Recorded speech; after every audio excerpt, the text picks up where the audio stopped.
All right. All right. Welcome back Welcome back. to Missin the Homies.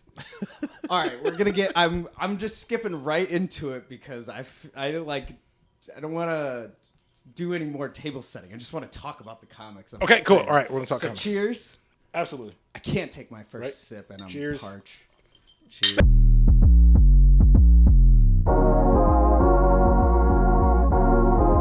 Okay. Remember that we start off the episode with a toast and a sip. All right, cool. No, I would love for them to be more eloquent. Like I was thinking about it before. This is before you walked in. I was trying to set the shot. Yeah. And I was like, what would Terry's intro be? And I feel like, oh my gosh. See, anything to get some eyes on her. I was like, knowing Terry as long as I have, and I feel like initial toast intro would be comic extraordinaire, but you're so much deeper than that. So much more. Okay. Well, because we talked music last time, and last time we talked music. Yep. But I have these comics because I finally spent this last weekend catching up. I feel like I've been so busy to even catch up on music and comics. And so, actually, these ones I've read less recently. You could talk more about these. Yeah. So, okay. Because there's a context for each of them. Yeah. Yeah. Okay, so the 5 of these. We got Gotcha Man. Yep.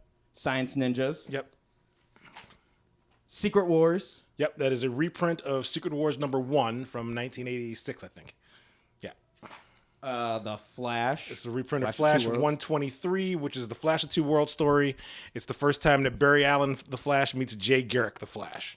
And it's the first, what I was talking about before we started recording, is the first instance of a multiverse being possible in DC Comics, basically. And this was the first Flash comic I've read. And oh, okay. I liked it, and I wanted to.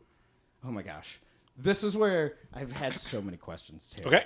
I've been just too many. Anyways, so first New Teen Titans #1. So it's not only did DC bring the Teen Titans back, but they did it in 1981 at a point in which they were kind of on some rough times financially and circulation wise, and it wasn't looking so good for DC. But then that comic came out, and it was so damn popular. It and the Legion of Superheroes became the 2 best-selling comics DC had at the time, and basically saved that company from going under. And then we have the Judas Contract. The Judas Contract, which is the storyline in which Tara has joined the Titans, and she's been in the book now for about maybe like a year or so, and she eventually betrays them, and she's been working with Deathstroke the Terminator all this time, and the betrayal that she pulled off, the way that was written, was so tight. It was like you didn't see it coming until the reveal actually happened. Mm-hmm. Once the reveal happened, you couldn't believe the depth of the betrayal, and it was a badass storyline. And I think kind of before it's time for like a monthly comic, and you were not something done on the indies. And you were saying, so how many issues was the Judas Contract? Judas Contract might have been done in 4 or 5 issues, honestly. It wasn't like a lot of the stories back then, if you're going to tell a big interesting ass story, you could do it. You might have done it in 8 or 9 issues. Back then I think they got it done in like 4 or 5 to like wrap it up, right? Yeah. But like because Tara had been a part she'd already been in the group for a while, and the book was so popular, anytime that team got a new member, fans were all over it. Mm-hmm. Anytime the team had guest stars in that book, right? Like the fans were all over it because every guest star was really popular. Yeah, there were these 2 characters called Thunder and Lightning who appeared like 22 issues in, and people were like, "Man, I wonder if they'll join the team," because the team was just so interesting. Yeah, they brought the Doom Patrol back in that comic. There's a lot of things that happened in the New Teen Titans comic that the fan base just was all over. They really loved. They responded well to all of it. See, so DC is.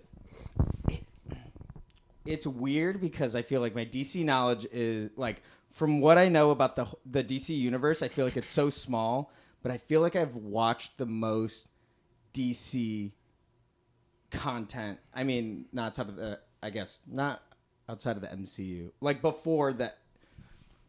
No, I mean, so Warner Brothers there's a lot of DC animated content out there. Yeah. There's a shit ton of animated movies. Like the Teen Titans.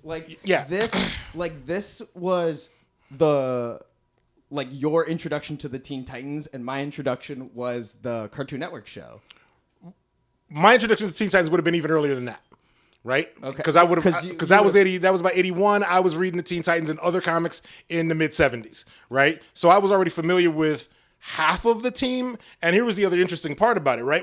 It's called the New Teen Titans because the Teen Titans had comics before. Yeah. When I go to shows, some of the things that I buy when I'm at shows looking for old comics, I'll buy issues of the Teen Titans that were published in the mid to late 60s, right? And I'll do that because I couldn't have found them when I was 7 or 8 years old in the 70s. I wouldn't have been able to pull those off. But I see them at shows now for a price I'm willing to mess with, then I'll go ahead and buy some. I should have just brought some today. Next time we do this, I'll bring some old comics back. I thought you said you normally walk around with a backpack full of comics. I used to walk around with a backpack full of comics. Oh, okay. Now, mostly I walk around with a backpack with a battery charger and pencils, my sketchbooks, right? I don't really do a bunch of comics because where am I stopping where I'm going to be able to read comics? Now most of my travels are absolutely going to a place, and if I'm stopping at a bar to kick it with people, I'll draw, but I won't bring comics to read. Okay, that makes sense. My eyes aren't so good now that I could just sit in a dark ass bar and read comics and be able to see what's on that page. Which is where this weekend I purposely took a lot of train rides to get through all, I restarted Blood Hunt to get through all of it. Yeah. But so do you that was another question I was going to ask you, was what you collect. Because I know you said that you collect now. Yeah, of new things. When new things come out, most of what I'll end up buying or getting for myself will be collections of, as if I'm building a comics library or a comics, a curated, more of a curated kind of thing with my collection now. I don't really feel a need to acquire for my own purposes much of the new stuff that comes out. Because space. You're not trying to have a collect I own my collection's about 60,000 comics. Holy shit. I don't need more new product coming in necessarily. Yeah. It's got to knock me off my feet. Yeah. To have me bring something new home. Right. So even though I'm a comics retailer and yes, I'm selling the stuff I'm ordering to sell is stuff that I believe my populace, my public, my community would love. I ordered it because I believe it is right for them. Yeah. I don't have physical space where I should bring more of that stuff home. If I'm going to bring things home with the amount of comics I have, if I'm bringing things home, I'm kind of at having to bring home things that I would have missed from back in the day. Gotcha. To build that collection up, to strengthen it, as opposed to having more floppy issues, single monthly issues of the current Avengers series. I was always a collector of, and this is what I tend to look for. Yeah. I'm a believer in and a collector of team comics. Mm-hmm. Right? 80s independence. That's a section of mine. Team comics, 80s independence, and some certain European artists and their work. I'll collect that stuff. So even though the Avengers are a team I've always liked or loved, and the Justice League are a team I've always loved, I won't necessarily try to collect any of their new stuff. But I might get it when I don't even like when customers want to trade weight, but I might trade weight depending on the collection that's put out. Yeah. Right? Because every run of the Avengers won't be a thing I need to own in perpetuity. Right. But it might be, me being a completist about the Avengers might be from their start in the early mid 60s to let's say through issue 300, let's say. I might try to get all of those, right? Singles? And single issues. Okay. And then depending on what the run is, right? Who's doing the book, what writer, what artist, I might try to have that entire run. Yeah. Because back when those books came out, I was absolutely into collecting monthly comics. I wasn't a shop owner, right? And I wasn't thinking about the room my comics are in bursting at the seams, right? I was thinking about it more I'm a comic book collector. I must have my monthly comics. Yes. Now it's kind of even though I'm all about the things that are my wheelhouse in comics, I'll go to shows and just look for those things that I would have missed in my early days of collecting and pick up that stuff and then see what else kind of grabs me. These days I also pick one solo character that if I see their stuff, I'll buy it at C2E2 or a Fan Expo, which is next weekend, something like that. So 1 year, my one solo character was Thor.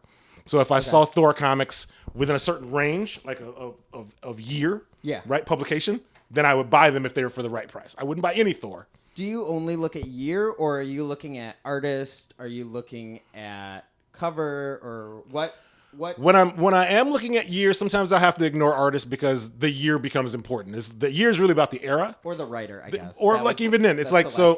In the case of Thor, let's say, right? Yeah. I was looking for Thor issues that were kind of like I would say between issues 200 and 300. And if I decide between 200 and 300, I'm going to pick up Thor issues I find. Then I'm not thinking about who the writer and artist are. If I see them and they're like X amount of dollars a piece, I'll go for it. If they're in the right condition, cool, I'll do that. Right. Then I'll get home and discover who the writers and artists are. I kind of have a rough idea who the writers and artists were anyway, but I don't have to care as much. Okay. If I'm doing Fantastic Four and I'm doing Fantastic Four between issues 100 and 200, I have an idea who the writers and the artists are, then I'll just go ahead and buy them. Because I'm at that point, I'm filling in the holes in the collection. I'm not so concerned about writers and artists. I love the writer and artist like knowledge in that it mattered for me as a fan growing up, and it matters for like, getting people excited for a book. Like I know what it takes to get comics done. Yeah. So I know what it looks like when comics are done at the highest level. Yeah. Right. So a writer artist combo might really matter to me. But in terms of being kind of a completist with your collection, it shouldn't matter as much. Yeah. Because you're filling numbers in. Right. Your favorite writer and artist on a book didn't do the entire series. Right. They weren't always on that book. Okay, so you're going mostly for chunks. Yep. And then you'll see what's after. Yeah. Okay. Yeah. Who are some of your like I guess characters or combos that you look for the most? Like combos of writer artist. Let's see. Combos of writer.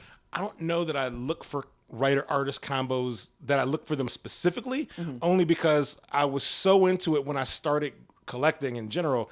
I already have most of the runs of my favorite writer artist teams. Gotcha. Right? I already own them. That part of the collection is done. So I own the John Byrne Fantastic Fours.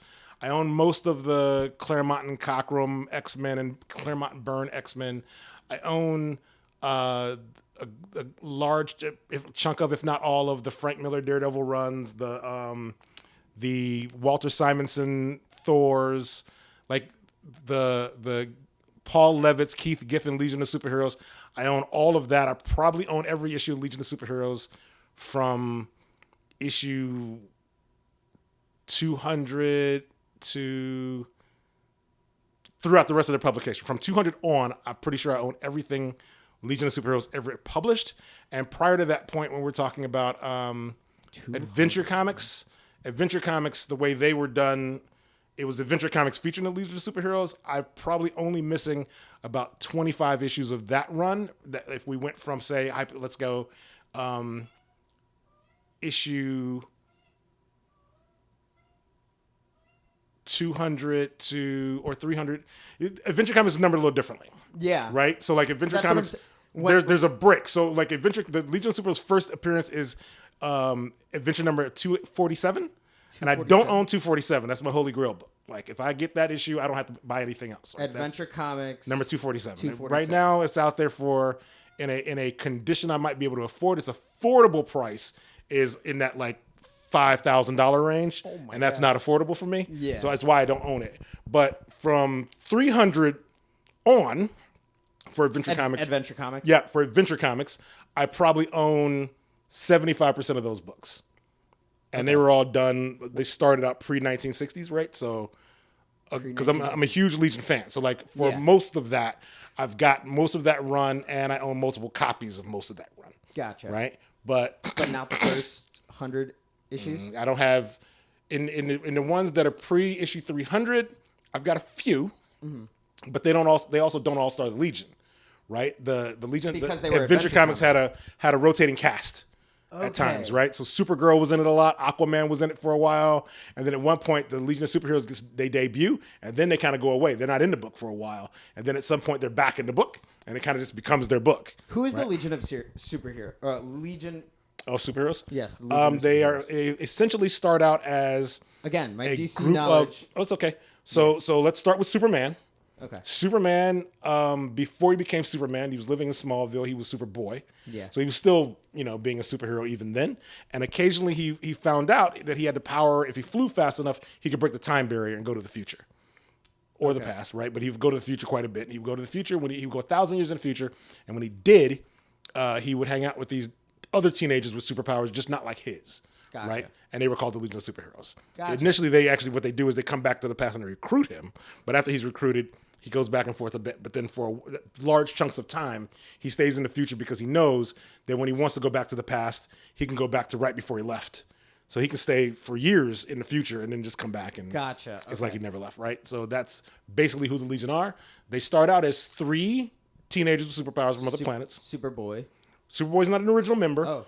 So they recruit him. They already exist when they recruit him. Okay. But it is Cosmic Boy, Lightning Lad, and Saturn Girl, right? Remember, we're talking about teenagers with superpowers like Superboy was.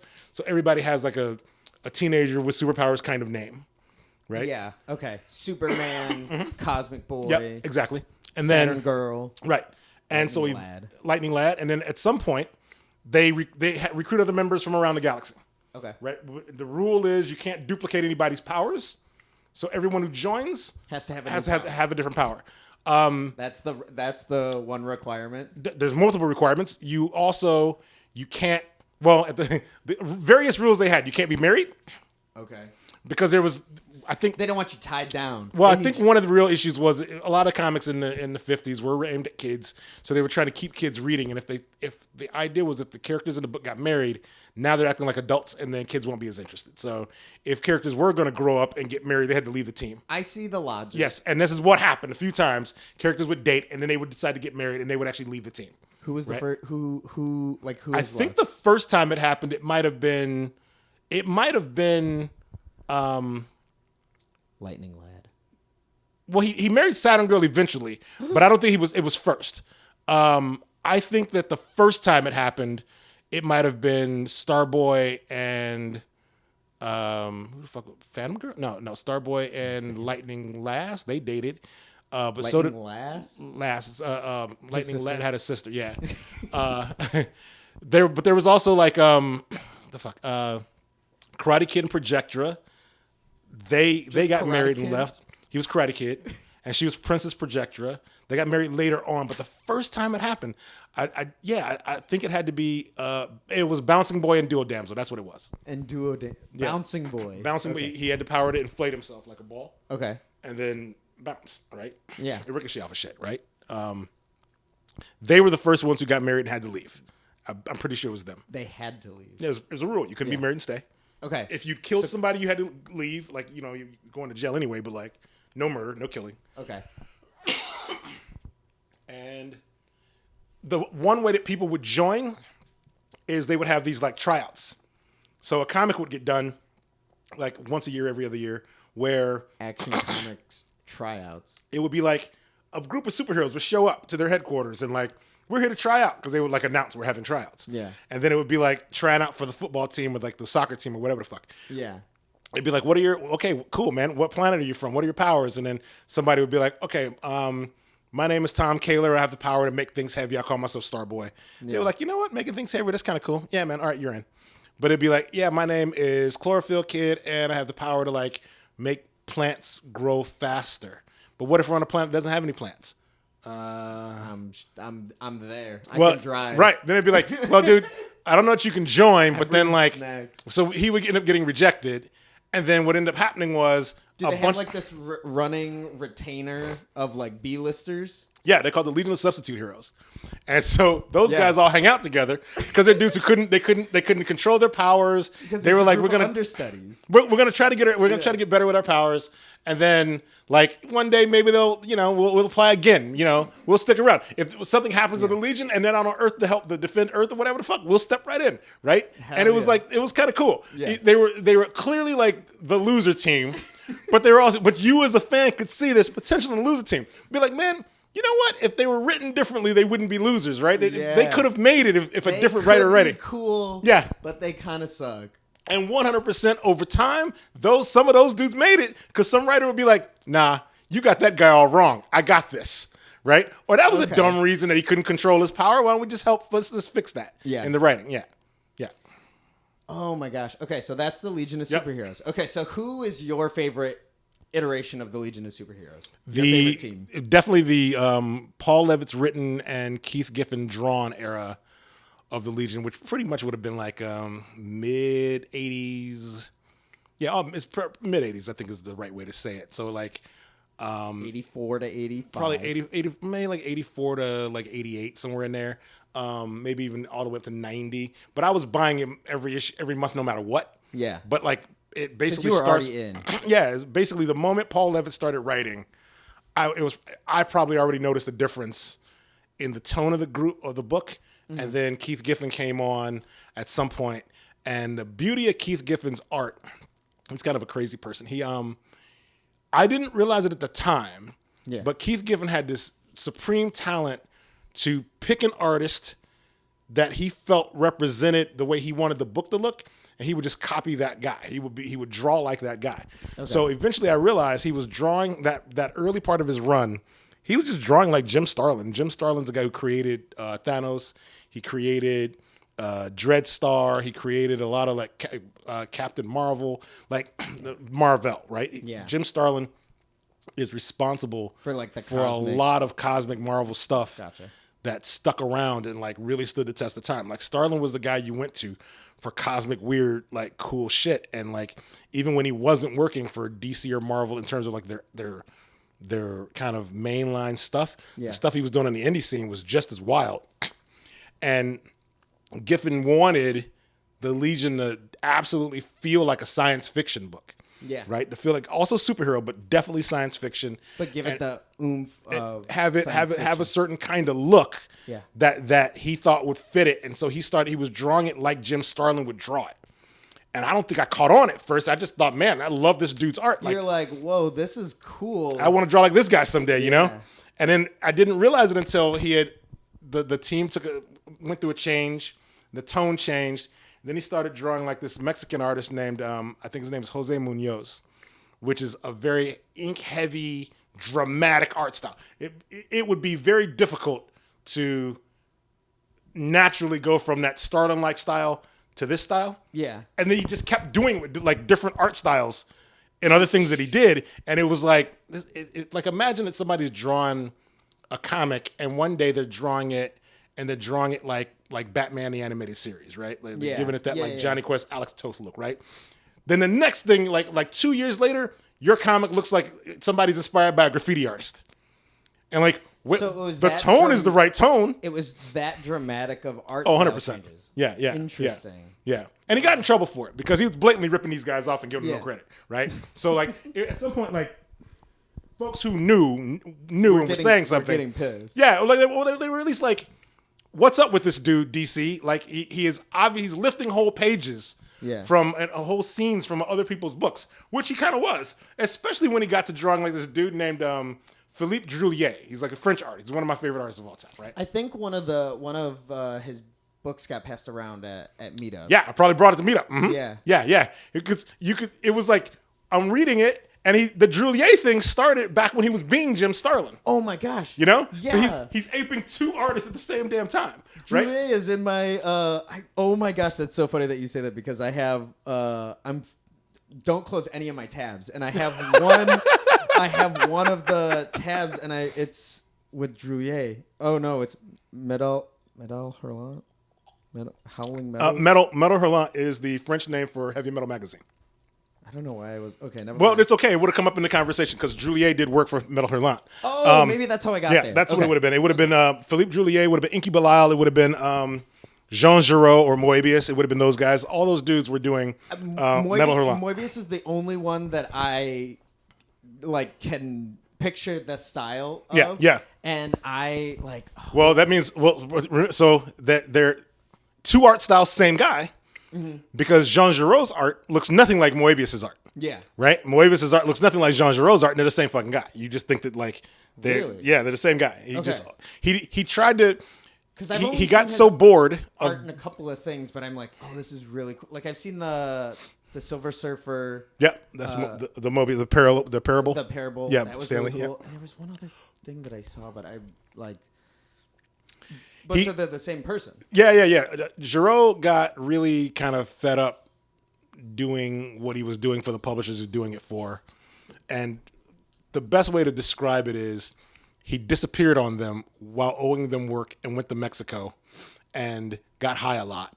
And then decided that when he came back, he wanted to do something else, but he didn't want to... Stop getting paid. Well, he didn't want the people he was already working for to be involved. Okay. Telling him what he can do and what he can't do, how he can do it and how he can't.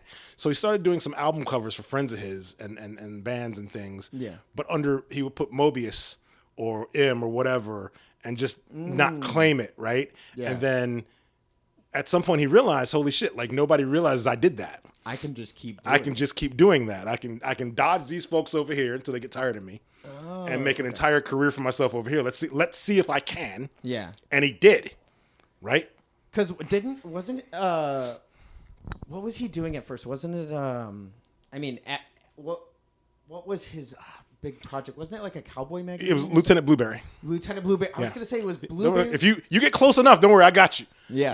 I was like, I wanted to say Blueberry. Lieutenant Blueberry, like, yeah. I thought it was a cowboy. Okay. It was a cowboy. It was cowboy, but and it was like a magazine? It's magazine formatted because the French don't do... like bande dessinée not necessarily is designed with that page format in mind, right? So a lot of it might have been larger format, magazine size, kind of Savage Sword Conan size shit, right? Which helps the art looks a lot better more when that book is bigger, right? Do I have? No. Not it's still a little too small. What you would need is something like Rolling Stone magazine. Oh, you know what I mean? Like something like that, like just a little bigger. Like the reason why album covers are better than CD covers, right? Do you know what I mean? Like you can see like more art, like an LP size. Yeah, they weren't quite as big as an LP. Like I'll bring some again. Like the reason why the Treasury edition size, like your Hulk thing there, pops is because you've given that art a little more room to breathe, and the fans can really fucking dig into it. If you've got some skills, your skills are far more evident versus even though we're drawing comics at 11 by 17, we're shrinking the comics down in order we can hide mistakes that way. Yeah. Right? We can get all the stuff in that we want, but we can actually, when you shrink it, a lot of it disappears. Yeah. Right? Some of the best parts about a comic will disappear when you start shrinking it down. But if it's designed to be published at that size, shit, man, we can go nuts. Then you have way more room to play with. Yeah. Okay. Yeah. Okay. And they're not necessarily over there making comics for children. They're making comics for people who read comics. Like they're one of the most literate societies on the planet. Yeah. So for them, and they're not thinking, I hope the children like this. They're like, of course the children will like this. It's fucking good. And their dads and their moms are going to like it too, right? So we're going to print it at a size where it can really be appreciated. We're not ashamed of it. In the U.S., they're ashamed of comics. Like because it's like pandering to kids. Yep. Yeah. And there's so much racism in the U.S., like the history of comics, that they didn't really want blacks in it. They didn't want women in it. They weren't trying to use comics to put shit over. They were just trying to make money on kids reading superhero books, but they weren't really trying to showcase what was being done. Yeah. You know, if the job were important, it becomes advertising or architecture, and then white man, come on and do this advertising, this architecture. Jewish guy, black dude, you get back there and draw them funny books. Yeah. You know? Yeah. Women, oh hell no. You know, like we ain't want any of y'all. You know?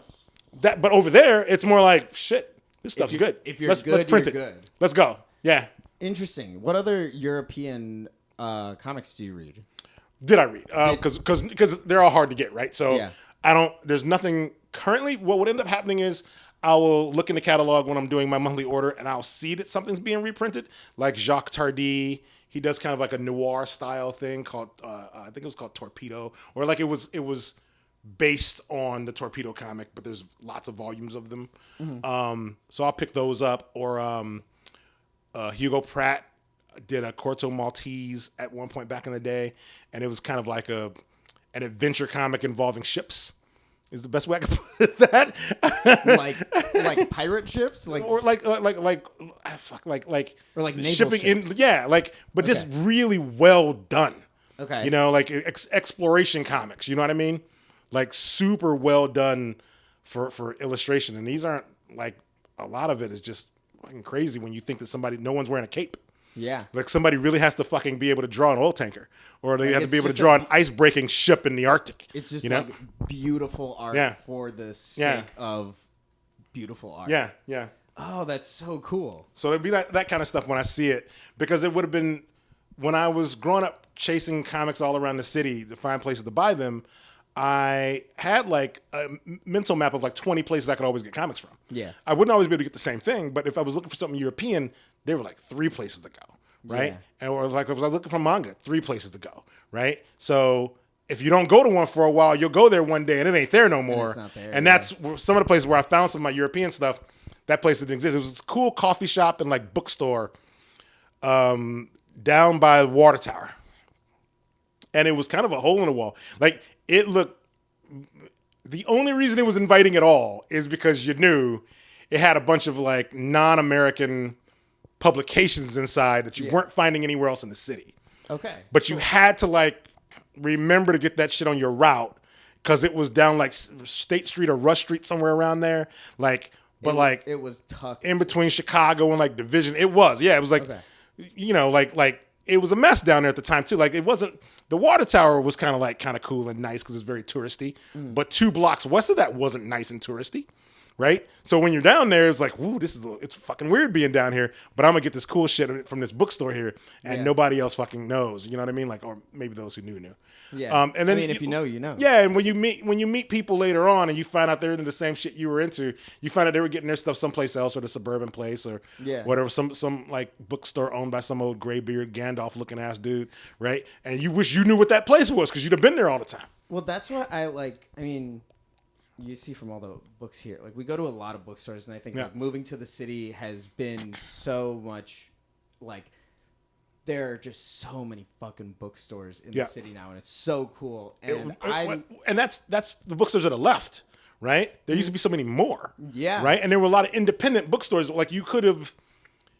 Now, the reason I feel like it's kind of a shame is that now rent is so high in commercial property that if you want to do something niche and something dope like a bookstore, it's really fucking hard to do it, right? Yeah. You're better off opening a bar with a wall of books, right? You're just doing it for the love of books. It's hard to make that happen when somebody like in Rogers Park's asking for like $45 a square foot. Oh right? My God, I can't even imagine what rent. Like commercial rent. When it would have back in the 80s, I would have to believe, given how long some of these places stuck around for as dingy and as weird as they were, and for the way the neighborhoods were just kind of like punk rock, man, they couldn't have been asking for more than $15 a square foot, right? They couldn't have been, right? But at that, so the rent's low. People have the money to buy the stuff. Nerds have the disposable income to buy it because even comics back then only cost $1, if that, right? So like. Yeah. Everything was effectively affordable for everyone, and it wasn't until some folks had to come in and move to a cool area and fuck it all up. So now you're lucky you find a bookstore that you like that's still around. You know, you got to make sure you get in there once a month. Yeah. thirdcoastcomics.com, you guys, right? You could buy e-gift cards to the website. I got mine there. You could. What I really would like you to do is go to thirdcoastcomics.com, click on the link for our e-commerce site, and then just go ahead and order yourselves some comics or some graphic novels because Antonio here is from the great city of Detroit, and I bet a bunch of his homies are from the great city of Detroit, and they're not here, and they can't. You don't have a great comic shop near you. Ooh. But if you go to thirdcoastcomics.com, you can find a selection, especially if you click on the drop-down menu and you find where it says Third Coast Favorites. Yeah, it's things that I think you would really love, and I think you guys go do that right now. That's what I was going to ask you. What's that? I was going to ask you what your, I think to bring it on back. What my favorite? These are 5. I want to talk briefly about 2 things there. Yes, maybe 3 things. So here, okay, because all right, because what you said that stuck with me. You handed me these 5, and you said these comics changed my life. Yes. Whether that was in a variety of different ways. Whether that was dramatic or not. No. We'll start with Flash 123. This is a reprint of it, so this is the facsimile edition. Flash in 2 Worlds. So when I'm gonna say DC Comics, but I don't mean DC Comics when I say this. What was DC Comics before? National Periodicals. National Periodicals. Right. National Periodicals. DC stands for Detective Comics. Yes. Right. So when they were publishing they were publishing some characters, but not some of the other characters you think they might, right? What ended up happening was at a certain point in time, National starts snatching up some of these other characters from these other companies and just kind of bringing them under the umbrella, right? So I don't remember specifically which were being published by which right now. That knowledge is out of my head at the moment.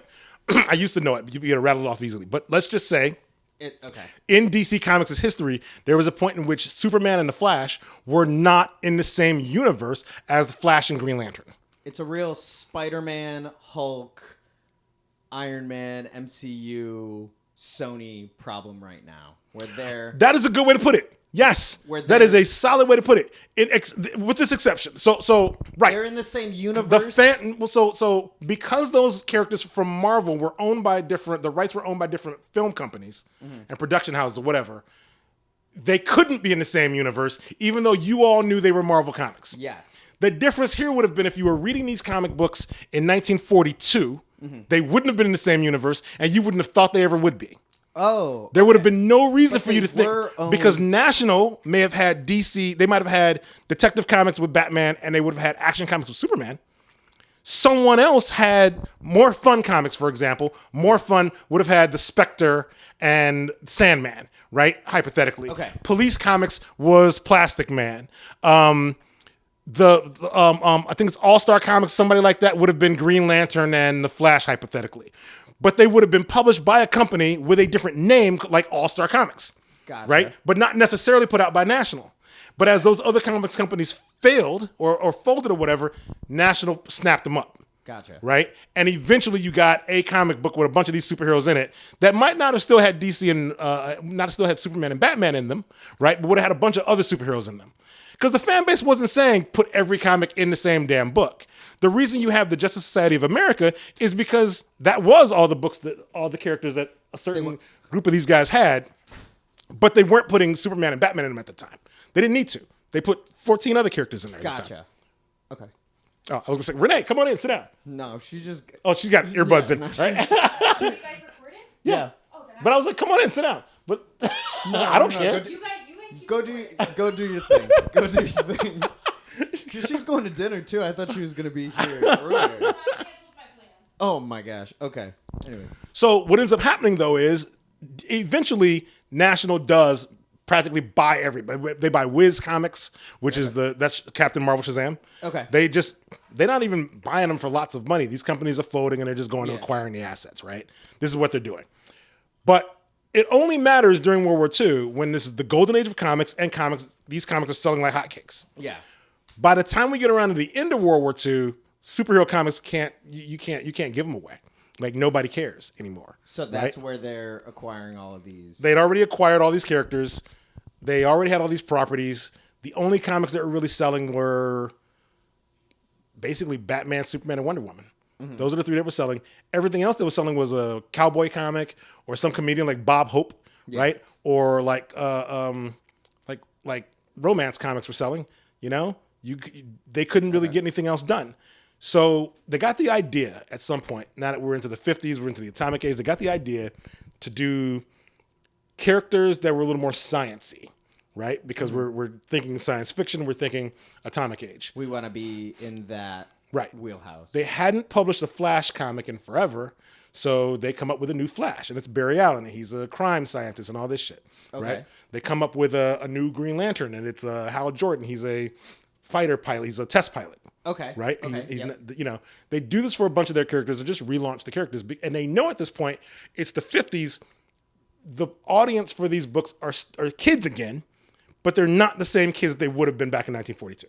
Gotcha. So sort of a soft relaunch for the universe. And they just move on. They make it so that like we just won't worry about it, man. Like those characters happen, we won't sweat it. Until Flash 123 comes out. Okay. And they get the idea that these two characters should meet. Yeah. Because up until this point, Jay Garrick was a character in a comic book that Barry Allen read. Yeah. Right? Yeah. Okay. He understood Jay Garrick to be fictional. Yeah. Right? Until he actually really meets him. And then they come up with that means, you mean to tell me all these characters from that era, from this comic, that's on a different Earth? They actually are in the universe. Mm-hmm. Okay. Because that was Earth 2. Which, I mean, because what? Earth Earth 1 is the like regular DC. Yes.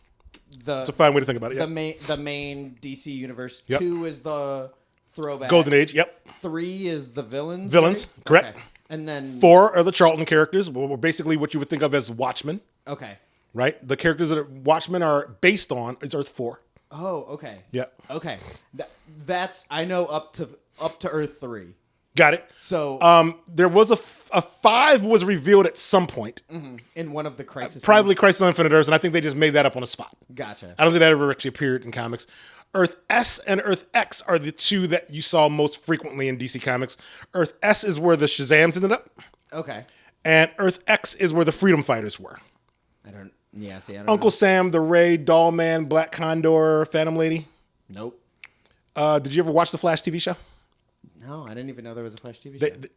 What? With Grant Gustin? No. The dude who should have been in the Flash movie? Oh, yes. Okay, I did know there was a Grant. How did you miss Green Arrow and the Flash? The CW shows. So I haven't watched any of the CW shows actually, but I do know that at one point they did a crossover with Earth X. Okay. That was really kind of cool. Okay. Where they found a way to like incorporate a bunch of those. They introduced a bunch of those characters in really cool ways. Because I really wanted to watch Clark and Lois because I heard that was really good, and I've also heard so I guess that's my next recommendation for because the Flash.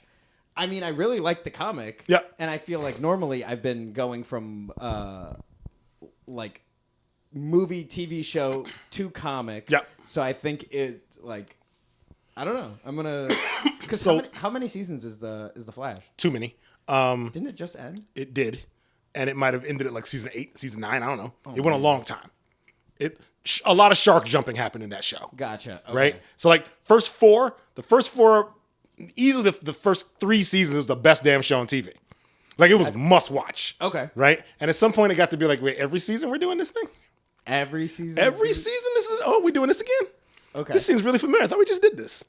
Oh, Barry gonna mess with the timeline again? See, DC has felt so foreign to me, and I don't know. I just gotta dive in. But so I was always a fan of multiverses, and this is where it all started. Gotcha. Right? I was too young to have ever read that comic when it was first published, because it was published before I was born. Yeah. But I was not too young, and I'm going to explain what the concept of crisis is. Yeah. Because that's one I still haven't gotten. In 1986, Crisis on Infinite Earths gets published. Yeah. And yes, DC resets its entire timeline. They do one flat history, which I think was a mistake. They should have never done it. A lot of people will feel that way. A lot of people agree with me. There's almost nobody who thinks it was the best thing for them to do. Like they started at zero? Nah, they basically decided that their universe begins in a prehistoric era with a comic book they published back in the 70s called Anthro. Okay. He's basically a caveman dude. And it goes all the way forward through the Legion of Superheroes. But it meant that some things couldn't have existed because they would have had to, in a multiverse, they can exist concurrently. Yeah. But in a linear universe, right, they can't, right? So some characters stopped existing. Some people, instead of being a counterpart from a different Earth, became an ancestor, right? Because in the JSA's world, the Justice Society of America, in their world existed alongside the JLA. They were just older. Right? Yes. So they made all those guys just World War II heroes, and they would have retired by the time we got to the 80s. Right? Okay. The way that timeline lines up. It flattens out that way. Yes. Okay. Yeah. And then so who are some of the characters that got like well, my Legion of Superheroes got fucked. Oh. Because Superman lost his Superboy career. Oh. He was never Superboy. So it meant a whole lot of things about the Legion of Superheroes had to get changed to be about a different character. And it didn't fit. Nobody liked it. Ooh, because Superboy was the main. Was he? He was not the leader or anything. He was just a member. He was, but there's 23 members. Superboy was one. Gotcha. Okay. Yeah. So he wasn't even the main. Nope. He was, gotcha. Okay. The book was at one point called Superboy and the Legion of Superheroes for about 50 issues, right? But it wasn't really. Superboy had a book. Yeah. And they put the Legion in it, and the Legion took over that book. Like in theory, right? Yeah. And then in actuality, they took over the book around issue 259. It just became the Legion of Superheroes. In fact, when it happened, Superboy's flying off back to go to the past. He's got tears in his eyes. Like, hey, we're taking over your book now. Get the fuck out. He's like, hit the bricks, son. Kick rocks, right? I'm gone. Oh, okay. So it made it very dramatic when he came back to visit. Gotcha. Okay, so But so the Crisis set everything. The Robins were all jacked because now it starts looking like kind of odd. Like, how long has Batman been Batman, and how could he have possibly had at this point? At this point he only had two. But he was about to have a third. Right? Like, stuff starts. You start asking, like, wait a second, hold on a minute, this doesn't make any sense. Hawkman threw the whole thing into a wrench to the whole machine because they're doing Crisis on Infinite Earths. They're flattening the entire thing out. Everyone is getting one history, but at the same time, they're hiring a writer, Loyola grad actually. They're hiring a writer to write a Hawkman series, and this Hawkman series is Hawkman off in space doing space stuff. Yeah. Right? As a space cop. 86, 87? About 87, yeah. Okay. And his book comes out, and this Hawkman has never been to Earth. But there's a Hawkman on Earth. Okay. Who ain't that guy, right? Or who is this? There's the same guy, right? It's the same Hawkman? Okay. Yeah, right? So wait, hold on a second. I thought we didn't have multiple... Wait, what is happening right now? Yeah. Everybody was confused by that, right? So did they just... Later on, they had to come and make a series called 0 Hour, which tied up all these loose ends. Okay. So like 5 years later, they're tying up the loose ends. And then they had to tie up the loose ends again because it was still too messy. How many writers and artists and editors are there who get a comic book company rolling? This is an easy thing to do if there's only 10 of you. Yeah. It's hard to do if there are 40 of you, right? It's really difficult. And by the time Crisis comes out, 86, when did... Well, I mean, it wasn't DC at the time. How long did DC? Yeah, Crisis. By that time, DC Comics is DC Comics for sure. Yeah, but how long had DC Comics been running? Oh, easily since the 50s. Yeah, so 30 years of comics, and to tie up all of that. And this is why I feel like the Crisis as a title gets a bad rap. Right? It started as a thing in the 70s, DC understood one thing. They understood that kids get out of school in the summer and they got a lot of disposable income. Why don't we give them more bang for their buck? So with the JLA comic, every summer they would do a 3-part crossover for June, July, August. Okay. Right? And they would do the going across the Universal Divide thing with the JSA and meet the JSA. Do a hookup. They'll have a literal barbecue. They got a backyard barbecue. Okay. They would meet on the satellite or meet wherever. And every year they would switch whose Earth they would meet on. And then something would happen to make them all have to go into battle, and they would include a third team from a third Earth. Oh, that's what you were telling, where they introduced a different... So when it was the Shazam guys, it was Crisis on Earth S. When it was the Freedom Fighters, it was Crisis on Earth X. When it was the Legion of Superheroes, it was Crisis Across Time, or whatever the fuck it was. Okay. Because Crisis just means emergency, right? Yeah. That's all it was. But Crisis meant a meetup of those... Yes, big crossover. Okay. Big summer crossover. Gotcha. All Crisis on Infinite Earths it's a big giant crossover. It's going to take 12 months instead of 3, and it's going to include every character who's ever appeared in the DC universe. That is what they did. That's a fucking crazy... It is a big crazy ass thing to do. Yeah, the shame of it was just why they were doing it, because there's just no way that sticks. Because at some point, I don't mind seeing Jay Garrick in the modern day helping to train Barry Allen's nephew, Wally West Kid Flash. That's a cool thing to see. Yeah. I don't need him to also run through time to do it, right? Yeah. Why can't he just... What? Why can't he just be there? That's weird. Why are we doing it that way? Yeah. I don't think that was necessary. And for all the other problems it caused, of which I only cared about the Legion of Superheroes, none of it was worth it, in my opinion. Because the Legion is superhero, like you said. So what is the end of Legion of Superheroes? 300? Because you said 300. I did. I mentioned the number 300, but 400. They've had multiple iterations. 500. So at one point they did end the title. The book did end. It was canceled. Can you be a collector if a series isn't ended? Yeah, you're a constant, like you're currently collecting it. You can do that. Or you can do what I do, which is just to say I don't need the current stuff. I'll just go back and buy the old stuff. Yeah. Because there's plenty of that around, right? Like for the right price. If money were no object, that'd have been done a long time ago, right? Yeah. Right. Yeah. So you said multiple iterations. So what did it?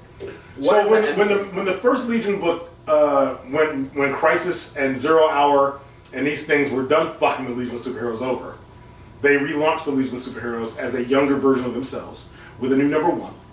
And didn't you say it was a teen team? Yeah. So they were already. So they were. They let them grow up. They let them grow up, kind of, sort of. Okay. That happened. They let them grow up. Okay.